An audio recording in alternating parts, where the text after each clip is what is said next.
Hello guys, welcome to psychology आराम से। और आज हम जिस टॉपिक के बारे में बात करेंगे that is very prevalent and very common amongst today's population. और कहीं ना कहीं किसी न किसी लेवल पे हम सब लोग इस चीज़ को सफ़र कर चुके हैं या कर रहे हैं और करने वाले हैं।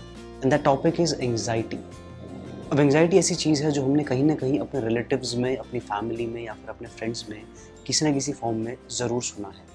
तो सिंपली अगर हम एंग्जाइटी की बात करें तो anxiety is a feeling of fear and apprehension that has happened in the past, that is happening in the present, and that can happen or will happen in the future।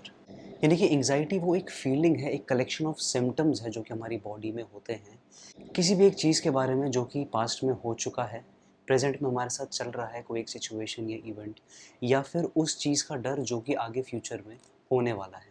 Now this thing can be anything. It can be a business जो कि आप शुरू करने वाले हैं। It can be a job interview जो कि अभी कुछ टाइम बाद आपका शेड्यूल्ड है।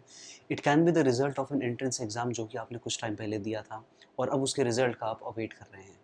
तो जो रीज़न होते हैं एंग्जाइटी के, it can differ with the intensity. यानी कि कोई एक छोटा सा इवेंट भी हो सकता है जो कि आपको बहुत एंग्शियस बना देगा, बहुत ही फियरफुल बना देगा। या फिर एक ये बहुत ही बड़ा इवेंट हो सकता है, बहुत ही बड़ा क्राइसिस हो सकता है, health wise, financial wise. So this anxiety can be real और अपरेंट।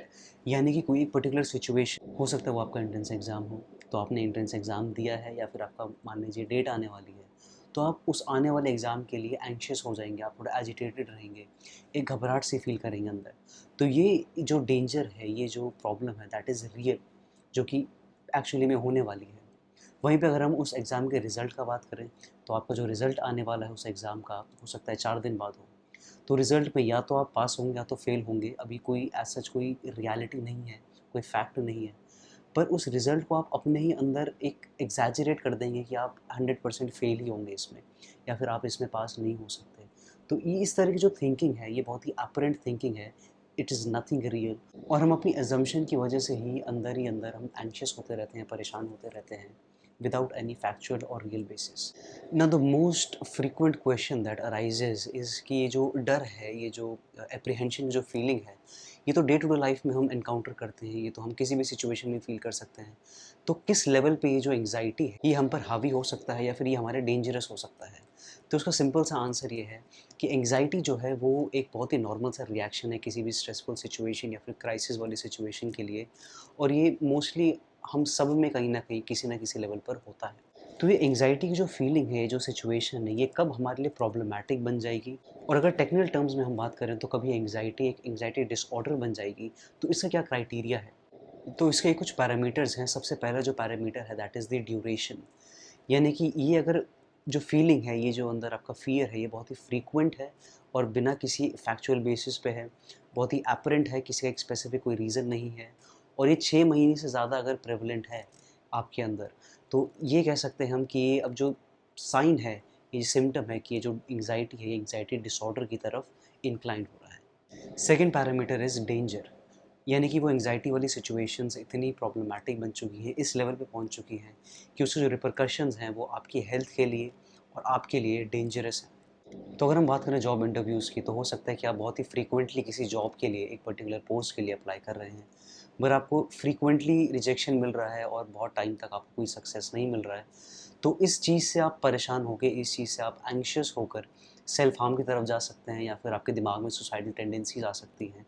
तो ये सारी चीज़ें जो हैं वो कहीं न कहीं डेंजर के साइन है और डेंजर के सिम्पटम हैं। तो जब आपको ये फीलिंग आ रही है कि आपके साथ ये चीज़ें हो रही हैं, तो आपको कहीं न कहीं एक एक इंटिमेशन मिल जाना चाहिए, एक इंडिकेशन मिल जाना चाहिए कि अब जो सिचुएशन है वो डेंजरस होती जा रही है आपके लिए।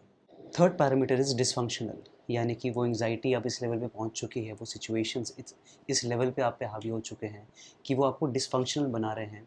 यानी कि जो आपकी डे टू डे एक्टिविटीज़ हैं, starting from the morning till night, आप स्कूल जा रहे हैं या फिर आप कॉलेज जा रहे हैं, आप अपनी किसी डेली एक्टिविटीज़ में इन्वॉल्व हैं, ये सभी एक्टिविटीज़ आपकी हैम्पर हो रही हैं, आप इनमें से कोई भी एक्टिविटीज़ प्रॉपरली नहीं कर पा रहे हैं। The fourth parameter is distress. यानी कि अब एंग्जायटी इस लेवल पे आ चुकी है कि आप उस जॉब को अप्लाई करने के लिए मोटिवेटेड नहीं हैं, या फिर जो आपने अप्लाई किया भी है तो आप उसके लिए प्रिपरेशन की जगह, उसको उसके लिए खुद को और इम्प्रूव करने की बजाय आप एक नेगेटिव माइंडसेट लेके बैठे हैं कि अब नेक्स्ट टाइम आप फेल ही होंगे। तो आप उसकी तरफ प्रोग्रेसिवली नहीं बढ़ेंगे, आप उसका डिस्ट्रेस और नेगेटिव थॉट्स लेके अपने माइंड में बैठ जाएंगे और सेल्फ हार्म करते रहेंगे। The fifth parameter is deviant. तो अगर नॉर्मल हम बिहेवियर देखें तो किसी भी जॉब के लिए प्रिपेयर करने के लिए हमें उसकी स्किल्स को एनहांस करना पड़ेगा या उस पर्टिकुलर पोस्ट के लिए हमको काम करना पड़ेगा, खुद को प्रिपेयर करना पड़ेगा। बट ऑन द कॉन्ट्री हम क्या कर रहे हैं, हम किसी मंदिर में जाके पूजा कर रहे हैं, किसी सुपरस्टिशन में इन्वॉल्व हो जाते हैं और वो सारी चीज़ें कर रहे हैं जिसका उस पर्टिकुलर चीज़ से कोई लेना देना नहीं है। यानी कि हमारा बिहेवियर जो है वो बहुत ही डेविएंट हो चुका है। तो ये कुछ साइंस थे जिसकी वजह से हमको पता चल सकता है कि हमारा जो बिहेवियर है वो या फिर हमारी जो एंग्जाइटी है वो किस पॉइंट तक नॉर्मल है और इन पॉइंट्स के बाद वो अब नॉर्मल हो सकती है या फिर वो अब नॉर्मैलिटी हमारे बिहेवियर में आ सकती है। अब एंग्जाइटी में एक बहुत ही प्रेवलेंट कुछ सिम्टम्स होते हैं हमारे अंदर जिसको जो एक पॉइंट के बाद जब एक्सीड कर जाते हैं या फिर जब वो एक एक्सट्रीम फॉर्म में पहुंच जाते हैं over the period of time, तो उसको हम पैनिक कहते हैं या फिर एक पैनिक अटैक जो होता है वो हम फील करते हैं एक पॉइंट के बाद। तो ये पैनिक अटैक क्या होता है इसके बारे में हम अपनी नेक्स्ट वीडियो में बात करेंगे थोड़ी सी डिटेल में, और इसको हम कैसे डील कर सकते हैं और उसके बारे में थोड़ा सा हम समझ सकते हैं। So please stay tune with the next video. हम एंग्जाइटी के बारे में थोड़ा सा और बात करेंगे, थोड़ी सी और क्लैरिटी के बारे में बात करेंगे। See you in the next video.